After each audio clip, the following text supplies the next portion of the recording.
Isoler physiquement les États-Unis du Mexique avec la poursuite de la construction de la barrière décidée sous Bush en 2006, et non pas seulement sur 1000 km mais sur 3000 km, soit la totalité de la frontière, voilà l'engagement du président Donald Trump.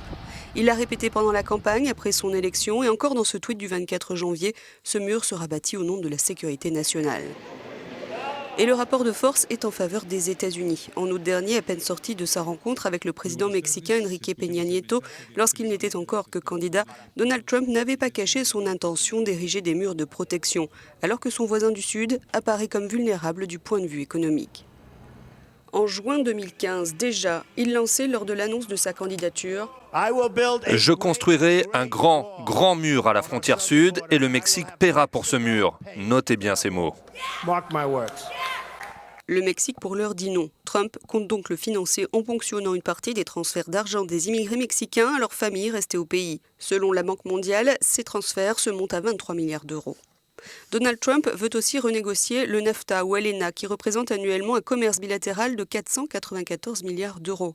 Or, 80% des exportations du Mexique sont à destination des États-Unis. Dimanche, à peine investi président, Donald Trump mettait la pression sur le Mexique avec cette déclaration. Nous allons commencer à renégocier le NAFTA, l'immigration et la sécurité à la frontière. Et le Mexique a été super.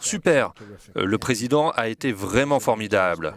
Je pense que nous obtiendrons un bon résultat pour le Mexique, pour les États-Unis et pour tous ceux qui sont impliqués. Le message a été bien compris côté mexicain et pour le moment, la réponse du ministre des Affaires étrangères, Luis Videgaray, a été claire et nette.